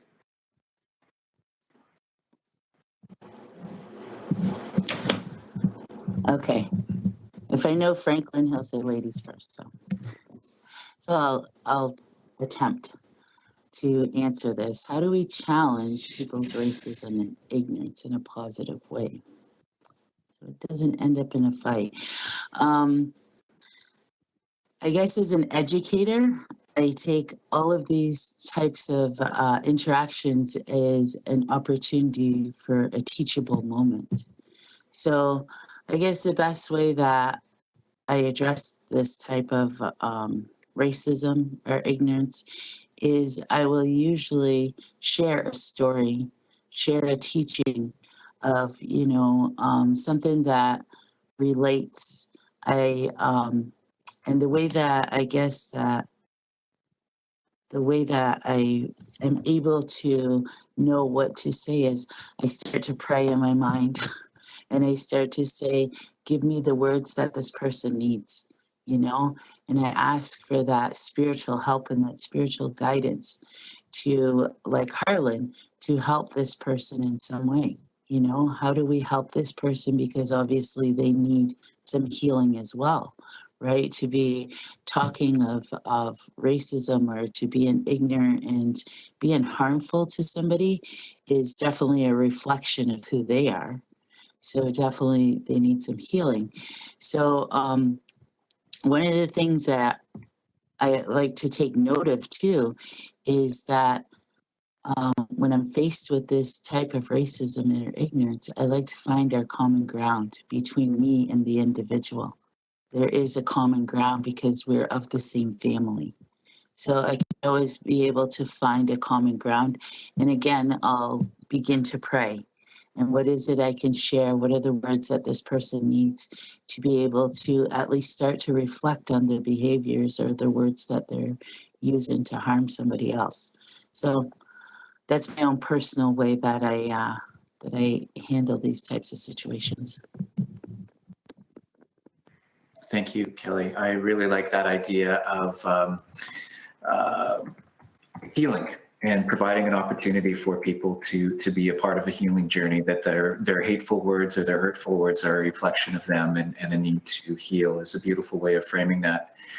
Franklin, I know that you were having a hard time hearing because of the connection, but if you'd like to, I'd like to give you an opportunity to respond to the same question, if you will.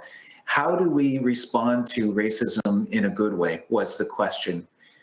Do you want to take a moment to respond to that?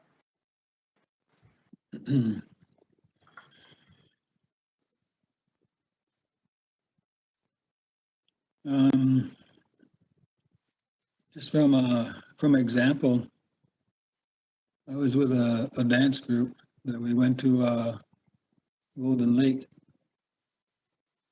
and we had some youth with us, 10 to 18 years old. Can you hear me? Okay.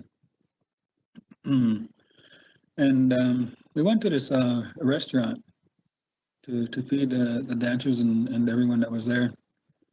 And I was sitting there enjoying myself because I'm the happy-go-lucky guy that I am. And so I'm sitting there eating and everything, and then some of the youth, they came over and they said, "Hey, Frank," he says, "these people, they're all staring at us." And I said, "That's because they don't know you. They don't know if you're good or bad." I said, "Well, just tell them that God loves them too." And some of the people heard that, and they went back to doing their own thing. And so it's a reflection of themselves. To bring them to being healthy and well and of good minds, how do we do that in the best good way possible? There's a lot of things that we could use. We can use the Thanksgiving address and the Anishinaabe 4 medicines and the smudging protocols, and to know that the world is built in circles, and when you have people of many different circles in this, many different backgrounds in the circle, and enjoying what is partaking of in that circle, then those are the strongest circles possible. And I was just recently at an agency where there was multiculturalism in there, and they weren't working very well, so they had this team building workshop, and that's what I shared with them was the Thanksgiving address and Anishinaabe smudging protocols. And I shared with them that the world, the Creator created this world with care, with love, with appreciation, with supports, and He shared that with us. And so we, in turn, through our ceremonies as Native people, return the gratitude toward our Creator. And the Creator is one who has many names. Like I have many names, Franklin, Wendanawe, Chief, or whatever the people call me and stuff. But so people have a lot of names, and so does the Creator in all of those languages. And just we have to know that everybody gives thanks to the Creator for all of those things, and that family is the backbone of all of those religions, all of those ways of life. And in every religion, every way of life, it says to love everyone, for everyone is a gift from the Creator, and that's in every religion and every way of life. And they just have the Creator named differently. So we give thanks in our own way to our Creator, and when we share those things, it breaks down their greediness and their selfishness. So if you took every policy and every law, man-made law, and you took it and took all of the selfishness and the greed, you wouldn't have no wars. You wouldn't have no no battles. You wouldn't have no boundaries. All you would have is care, love, appreciation, supports, and sharing. So when people do this, I just try to remind them that we're loved by their Creator too, and let them know that they're loved too. And then go on to some of the things that they know in their Bibles, and they know in their nations, to what do you call it, to share that with them, to reflect on those things, and it changes their behavior to from negative to positive. And so when I got done with that agency, I went back for the closing 2 days later, and they said, we don't need you to do a closing. We closed up a day and a half ago because what you said was all that they needed, it seemed. So they ended the training because they were working accordingly as team members, rather than having superiority over the other or inferior under the other, and understanding each roles and responsibilities of their duties, as we do understand those roles and responsibilities of our duties here on this earth, as individuals, as families, as community, as clans, as nations. And it was the natives that gave Canada and the United States rights of a nation. Canada and the United States doesn't have the 8 statutes of a nation, but the natives do. So the natives went, or the United States and Canada went under the umbrella of the natives to be recognized in the world as nation states. There's a lot of different things like that in our history, and the native people have always been telling them to how to treat this place and take care of it. But each time they did not listen, and each time the natural disasters had happened upon them, and it went back into back on them. And it was sad because all they had to do was listen and do what we told them, but they didn't. For one example is we told them not to put things in the water. They put things in the water, and 4 lakes or 4 rivers in a lake caught fire. We told them not to put not to dig up all of the land. They plowed it up, and the Dust Bowl hit. And so there's those things. We told them not to cut down the trees. They cut down the trees, and the whole towns were flooded, and mudslides took out whole towns. Very sad situation. All they had to do was listen to us, because we know how to take care of this land, and we still do. And we all need to take part in that, because if we don't, then we're not going to have any food left. We're not going to have anything left. When the Europeans first came here, there was abundance of everything, because we left one for the Creator, we left one for the family itself, because the plants and animals and birds and bees and everything lives with their families, and so we left that and let that go and let it live. The third one is the one that we would take.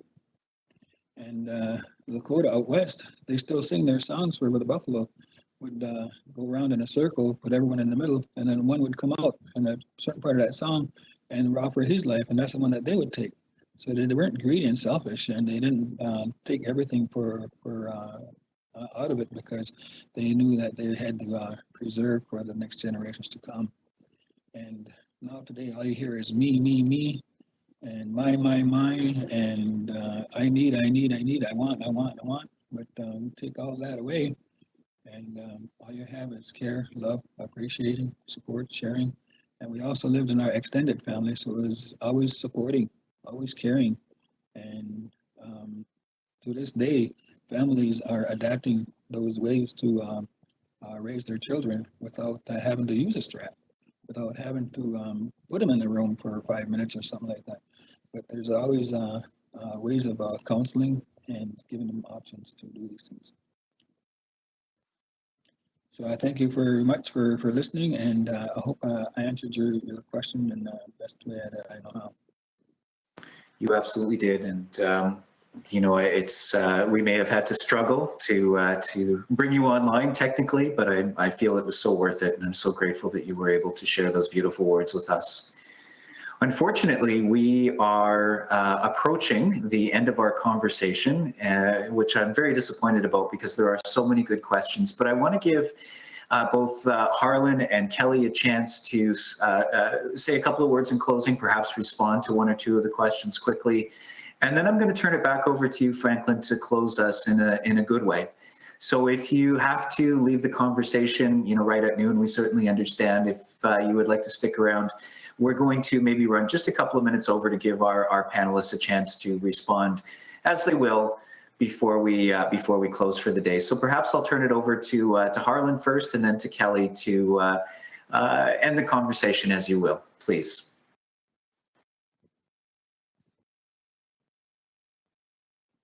Muted again, my friends. Question: how can allies show up better for Indigenous coworkers and our teams across the government at meetings and collaborations? I think and I think Sherry responded to this, don't speak for us, but speak with us. And so in every meeting, you should be looking around of like, who's in the room and who's not in the room, and then creating a space of like, why aren't Indigenous people, why aren't Two-Spirit people in this meeting? And what is their views and their articulations of that? I usually open a meeting with a land acknowledgement and close with miigwech. Is this appropriate? It is appropriate only if it's appropriate if we are included in the middle. Land acknowledgement, and then a breathing in of that land acknowledgement into inclusion of Indigenous people throughout the entire discussion. How do I answer the claim there is no systematic racism, only racist people? Talk about the Indian Act. Like, there isn't a Black Act, there's an Indian Act that tells me who I am and reminds me of my place within society. That is systematic racism. We must repeal and we must reform that act. What is the best way for white people to learn about truth and reconciliation without putting the burden on elders? Tune into YouTube. This conversation, like, and then when you go to an elder, offer them of like, what can I do for you? And lift them up. It is not like, we know our history.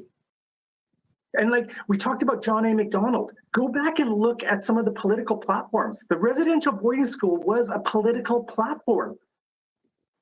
You know, elections were run on this. This was not some big secret. Know your history. And then, why does Harlan use the word Indian? Because that word Indian used to have so much power over me. Someone would say, hey, dirty Indian, hey, fag. And I used to cower and hide. Today, someone says, hey, Indian, and I'm like, tell me something I don't know. Someone says, hey, fag, and I'm like, yeah? Hashtag Proud Boys. I am proud of who I am. No one can take that away from me. And that word Indian and that word fag have no more power and control over me. So I reclaim them. And again, it is an act of survivance. Resistance and survival. It is with the greatest humility that I say, Skuptanena, wawa. Hi, hi. Thank you so much, Harlan. It's been a real gift, not only to hear your words, but to see you demonstrate your strength and your survival. Thank you, miigwech. Kelly, over to you to close with a couple of words, if you will, and maybe try to respond to these questions. It's crazy that we have such an amazing panel and yet we have to rush you through your responses, but please take the time you need. Thank you.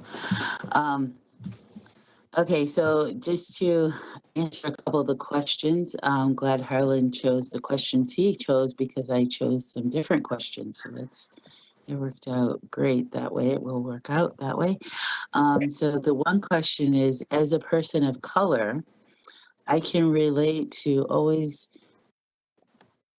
keeping kindness in one's mind to avoid succumbing to anger.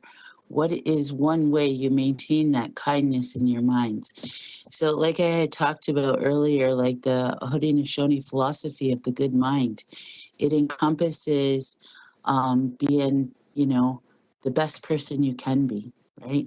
And also from an Anishinaabe way of life, it's talked about the 7 grandfather teachings. And although I'm not Anishinaabe, I have great respect for all nations' beautiful teachings. And I really wanted to understand those 7 grandfather teachings, and I did a lot of investigation and research. And my investigation and research was talking to elders and talking to Anishinaabe people about those teachings. And what I found out about those teachings is that they're ethical values that we show to ourselves. Like if we show ourselves love and we show ourselves respect and all of those grandfather teachings, and we will be kind people no matter what, because I am not going to let somebody else take my power from me. And my power is loving myself and respecting myself in a way that no matter what anybody else does or says, I am not going to deviate from who I am. So that's one way that I've been raised and further investigated with the Anishinaabe teachings. But in our Haudenosaunee way, we're taught that as well as like from my aunties and my uncles and people influential in my life is to maintain that good mind. Part of that good mind is, about being appreciative of everything. But also, the other part of that good mind is I kind of spoke to this and alluded to this a bit earlier, was that when people do bad things to us, we have to take that as an opportunity to learn and grow. So again, with that good mind, we're taught that, everything happens for a reason, and we have to maintain that humbleness to not ask, why did it happen? Meaning, taking pity for ourselves, but to say, what is my opportunity with this happening? Where is the opportunity for me in this? Even with death, death of our loved ones, we have such protocols for Haudenosaunee people that last into a year after somebody dies. And those protocols are to help the spirit that is passing.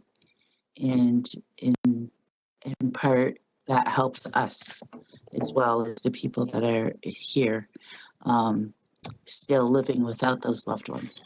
So I wanted to answer that. And then just a couple other things is about burdening elders. Harlan, I know he spoke to that, and that was my response to YouTube. There's so much. Do your research, find those voices that are out there. If you do, if you're fortunate to be able to bring an elder into your space, include them in before the agenda is written. Include them in the process, the entire process, about what they can contribute and how they see things run.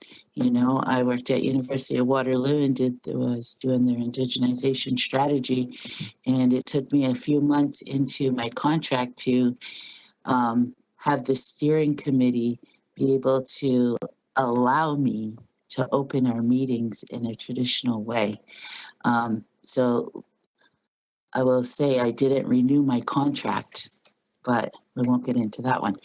How to change institutions. Again, that's about, including Indigenous people from, planning, right from planning. Don't include Indigenous people as beads and feathers to your event or your conversations or your conferences or your structures.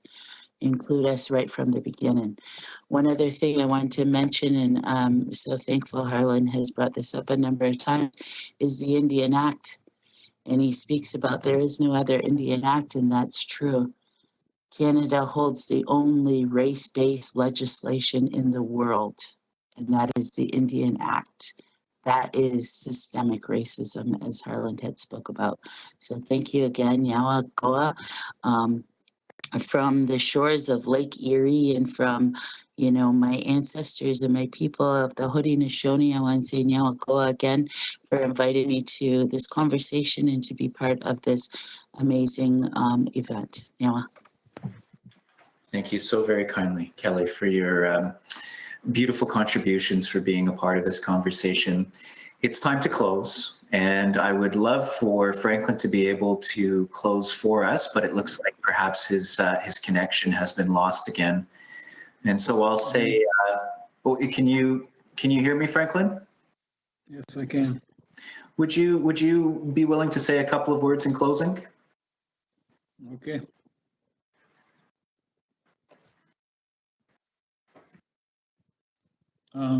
In closing,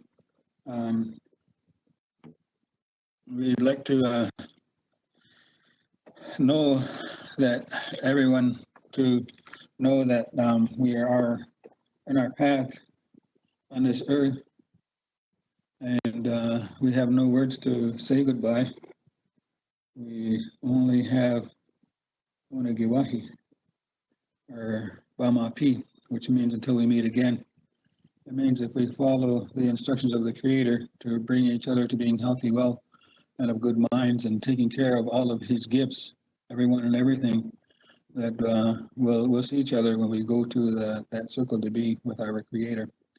No matter what walk of life, what religion, what denomination you are. That's why we say Onagiwahi. And when we look at people coming, we look at them as gifts of the Creator. And how are we going to take care of the people coming to us? How are we going to help them if they need help? Are we prepared? Are we able to, do we have the resources to help them in the best good way possible? And without being selfish or greedy. If you like, I could, do you have somebody to close in the language for you, or? No, if you're able to, that would be very much appreciated. Okay. All right. I'm not very well versed in the language, but I'll try my best.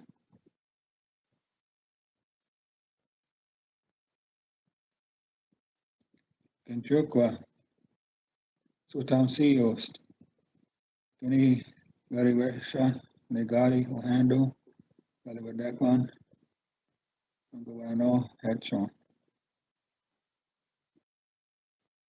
Group of people here, listen well for a short time as we pass the words that come before all other matters. Agwego Unska and Derawanoni, Ne Ngwat Ne Gonla, this here day, Logari Neo Don No Gwat Ne Gonla.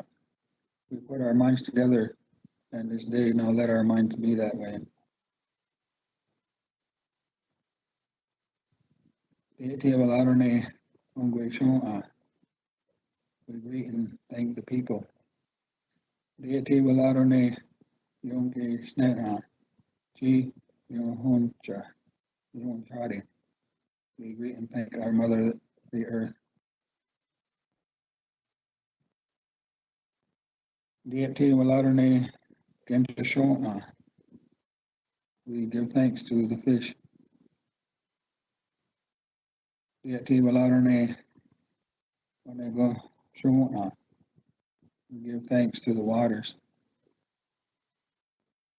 Deity of Alarone, Onokwa Shona. We give thanks to all the medicines. Deity of Alarone, Rashona. We give thanks to the roots.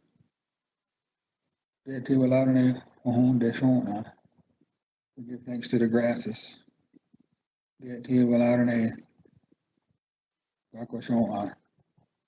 We give thanks to the foods. We give thanks to the fruits and the berries. We give thanks to the bugs. We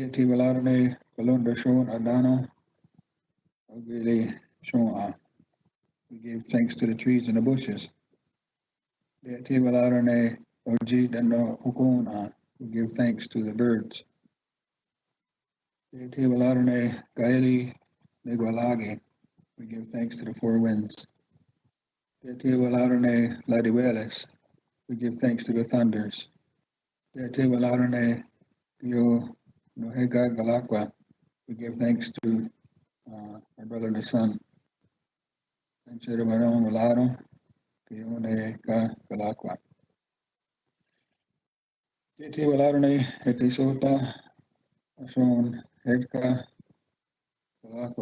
give thanks to our grandmother the moon.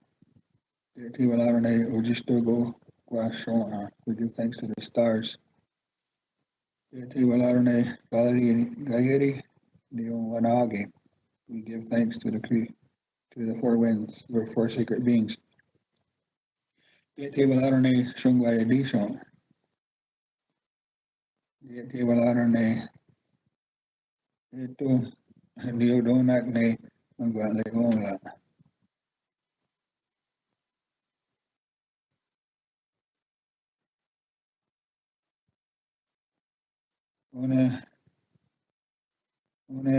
Gari Doniore Perewana Malaharo Dogateno Sound Kyoren East Ki Neone Sasu Wadak Go Pardon.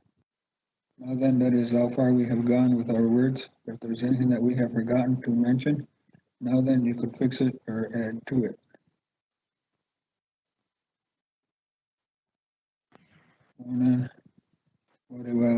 Lararon de Oma, Manisalari de Egadi, Yodona, Guanagona, Do, Mu, and Agi. Now we close the day, therefore let our minds be that way. For understanding, I am just working on this Thanksgiving address, and I am also working on my language, and I appreciate your time and help in bringing people to being healthy and well and of good minds. May we all stay healthy, may we all stay well, and may we all take care of each other and the Creator's gifts the way that the Creator wants it to be, so that our future generations can walk together in unity and unison on this earth the way the Creator wanted it to be. Now, agrego each yonare goa ongwe now goa sungwa edison yamandinawe ne nago lago ne anadaga aka. And I appreciate your having me here, and I appreciate all the people tuning in. I appreciate the panel for their knowledge, and all of those people. The knowledge keepers are the people who know something about something. Could be anybody. It could be a child. It could be the oldest man on earth, and it could be a group of people. The Creator speaks in visual things and in actions. So I hope that the world does good actions for our future generations to have a great and wonderful place to be that the Creator wanted us to have. I hope that's good. I appreciate you all. Love you all. Miigwech, thank you to you and love to you as well. The conversation will continue online. I understand that the National Center for Truth and Reconciliation will be posting this video and perhaps supplementary videos. There may be a blog to answer some of the questions that weren't answered. Thank you all for being a part of this. On behalf of myself, Kevin Lamoureux, Harlan Pruden, Kelly Fran Davis, and Franklin McNaughton, and the National Center for Truth and Reconciliation, and our friend and partner, Health Canada. Miigwech to all of you. All the best. Be safe. Talk to you again. Lisa.